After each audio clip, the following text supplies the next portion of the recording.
बच्चों, आपका स्वागत है वननेस लर्निंग क्लासेस में। तो आइए विलोपन विधि से हम देखिए ये समीकरण को हल करना सीखेंगे। अच्छा, विलोपन विधि का मतलब होता है, विलोपन का मतलब विलुप्त करना।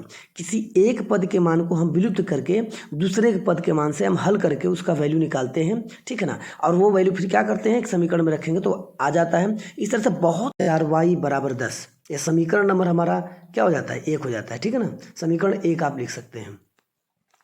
इसके बाद यहाँ पर जो है कि आप दूसरा देखेंगे समीकरण यहाँ पर रहेगा 2x + 2y = 2। ये समीकरण नंबर 2 है, ठीक है। तो आप इसको समीकरण 2 लिख सकते हैं। तो सिंपल में आप समीकरण नहीं भी लिखना चाहते हो तो 1 और 2 एक लाइन देकर आप इसको दर्शा सकते हैं, ठीक है ना। अब इसमें क्या करना है, इसमें देखना होता है। अच्छा, इसमें जो है कि x वाला पद होता है और y वाला पद होता है ना। x और y वाले पद को ध्यान से देखना है, दोनों समीकरण के x और y पद को ध्यान से देखना है, ठीक है ना। तब इसमें क्या करेंगे, समीकरण 1 व 2 से हमें इसमें देखना पड़ेगा, ठीक है ना। यहाँ पर क्या है कि ये 3x है और नीचे ये 2x है पद का, और दूसरे में 4 है और दूसरे में y है, ठीक ना। तो इस तरह हम क्या लिखेंगे, 3x + 4y बराबर क्या लिखेंगे, 10। अब इसके बाद यहाँ पे लिखेंगे 2x + 2y = 2। तो इसमें क्या करना रहेगा कि आप चाहेंगे तो y के पद को भी समान कर सकते हैं, क्योंकि y के पद को समान करेंगे तो बहुत आसान विधि से भी हो सकता है, ठीक है। यहाँ से क्या करेंगे कि समीकरण 2 में यदि 2 से गुणा कर देंगे तो आसान से विचार हो जाएगा, है ना। या तो आप x के पद को समान करना चाहते हैं तो सिंपल तरीका होता है कि पहले वाले पद का 3 का गुणा दूसरे में कर दीजिए, और दूसरे वाले पद x वाले का जो गुणांक 2 है उसका पहले में गुणा कर दीजिए। सिंपल देखिए, दूसरे वाले, ठीक ना, दूसरे वाले का हमने पहले वाले में गुणा कर दिया। अब पहले वाले का जो 3 है जो है ना x का गुणांक, उसको हमने दूसरे वाले समीकरण में गुणा कर दिया है, ठीक है। ये आसान तरीका होता है कि यदि पहले पद को इक्वल करना है ना, बराबर करना है ना, तो आपको क्या करना है, दूसरे वाले समीकरण का जो x का गुणांक है उसका पहले वाले में गुणा कर दीजिए, पहले वाले समीकरण में। अब पहले वाले x के गुणांक का जो 3 है ना उसका गुणा दूसरे में कर दीजिए।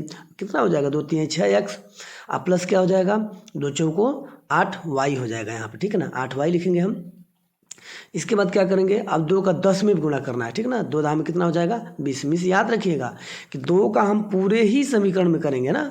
अब इसी प्रकार से क्या करते हैं, हम 3 का जो है 3 का अब गुणा हम करेंगे 2 में, 2x में करेंगे। 3 का 2x में करेंगे तो कितना हो जाएगा, 3 दूनी 6x यहाँ पे लिख देंगे हम। अब इसके पश्चात क्या करेंगे, अब प्लस का चिन्ह लगाएंगे। प्लस का चिन्ह लगाने के बाद अब 3 का गुणा 2 में करेंगे तो ये हो जाएगा 6y, ठीक है ना। 2y में गुणा करेंगे तो 6y हो जाता है। अब बराबर क्या करेंगे, 3 का 2 में गुणा करेंगे तो ये 6 हो जाएगा, ठीक है ना। 3 दूनी 6 यहाँ पे गुणा करके यहाँ पे 20 के नीचे रख दिया जाएगा। अब क्या करेंगे, एक लाइन नीचे से हम दे देंगे, क्योंकि ये इनको सॉल्व करने की जरूरत पड़ती है। अब यहाँ पे देखिए एक पद समान हो गया, 6x समान हो गया, ठीक है ना। अब एक पद को हम समान कर लिए हैं तो आसानी से इसको हम घटा सकते हैं। तो यहाँ पे एक लाइन देके अब यहाँ पे क्या लिखना, घटाने पर लिख सकते हैं, क्योंकि जब चिन्ह दोनों का समान है ना, x वाले पद का y वाले पद का समान है, तो यहाँ पे लिखेंगे घटाने पर, क्योंकि घटाने पर क्या होता है, चिन्ह बदल जाता है बच्चों, ठीक है ना। याद रखिएगा, घटाने पर चिन्ह बदल जाता है। तो चैनल को जितने नए होंगे सब्सक्राइब शेयर जरूर करिएगा। और यहाँ पर देखिए सारे चिन्ह को बदल दिया जाएगा। सारे चिन्ह को घटाने के समय आँख बंद करके आप एकदम बदल सकते हैं, ठीक है ना, उसमें कोई भी सोचना नहीं है। अब बदलने के बाद देखिए 6x में से 6x निकल जाएगा, क्योंकि वो ऊपर प्लस 6x है, माइनस नीचे -6x है, तो ये घट जाएगा तो 0 हो जाता है, ठीक है ना। विलोपन का मतलब होता है एक पद को विलुप्त करना होता है, एक पद को विलुप्त करके, ठीक है ना, दूसरे पद को निकालना होता है। तो देखिए यहाँ पर प्लस और माइनस हो गया, ऊपर प्लस नीचे माइनस है। 8y में से -6y, क्योंकि पुराने वाले चिन्ह को से कोई मतलब नहीं रहता है, पुराने वाले चिन्ह से कोई मतलब नहीं रहता है। तो 8y में से 6y निकल गया 2y, क्योंकि यहाँ पे 8y का मान ज़्यादा है इसलिए 2y यहाँ पर। अब यहाँ पर 20 में से 6 निकालेंगे तो 20 में से 6 जाएगा तो कितना हो जाएगा, 14 हो जाएगा।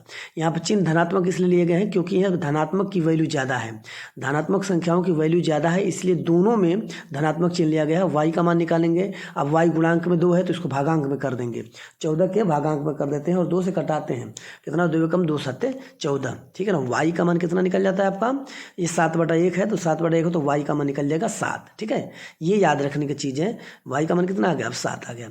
अब इस प्रकार से क्या करेंगे, y का मान अब 7 जो है कि समीकरण 1 में रखेंगे, 2 में रखेंगे तो भी आपका वैल्यू निकल जाता है, ठीक है ना। समीकरण 1 2 में y का मान यदि हम 7 रखते हैं ना, तब भी उसकी वैल्यू निकल जाती है।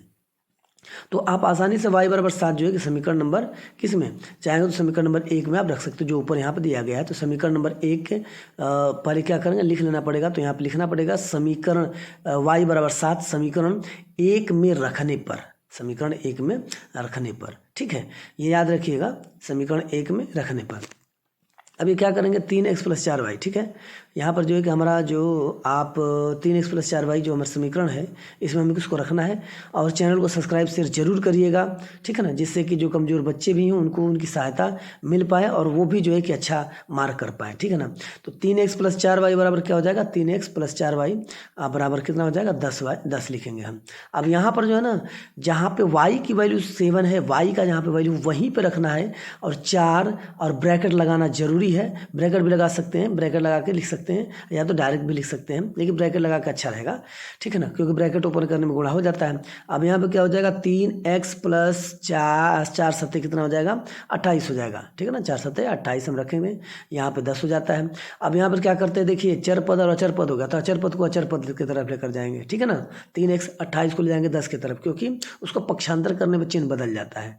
28 प्लस है तो उधर जाके क्या हो जाएगा, माइनस हो जाएगा। 3x बराबर कितना हो जाएगा, 28 में से 10 निकलेगा तो 10 निकलेगा तो 18 हो जाएगा। लेकिन ध्यान दीजिएगा यहाँ पर वैल्यू 28 का ज़्यादा है, मान ज़्यादा है 28 का ना, तो चिन्ह ऋणात्मक होगा। क्यों, क्यों 28 के सामने का जो चिन्ह है ऋणात्मक है, इसलिए उसी का चिन्ह लिया जाता है जिसका वैल्यू ज़्यादा होता है, ठीक है ना, चिन्ह उसी का हम रखते हैं। तो x का मान निकालेंगे तो 18 बटे क्या कर देंगे, 3 रख देंगे। अब कटाएंगे इसको, x बराबर क्या हो जाएगा, 3 से कटाएंगे 3 6 18 -6 हो जाएगा, क्योंकि माइनस की वैल्यू है ना, तो x बराबर क्या हो जाता है, -6 आता है, ठीक है। इस प्रकार से हम आसान तरीके से विलोपन विधि से हम समीकरणों को हल कर सकते हैं। कितना बड़ा से बड़ा समीकरण हो आप आराम से इसको हल कर सकते हैं, याद रखिएगा, ठीक है। और चैनल पर जितने आप नए होंगे आप लोग सब्सक्राइब शेयर जरूर करिएगा और अपने दोस्तों के पास भी भेजिएगा, जिसकी वजह से उनको जो कि इस पढ़ाई में हेल्प मिल पाए, ठीक है। जय हिंद, जय भारत, थैंक यू।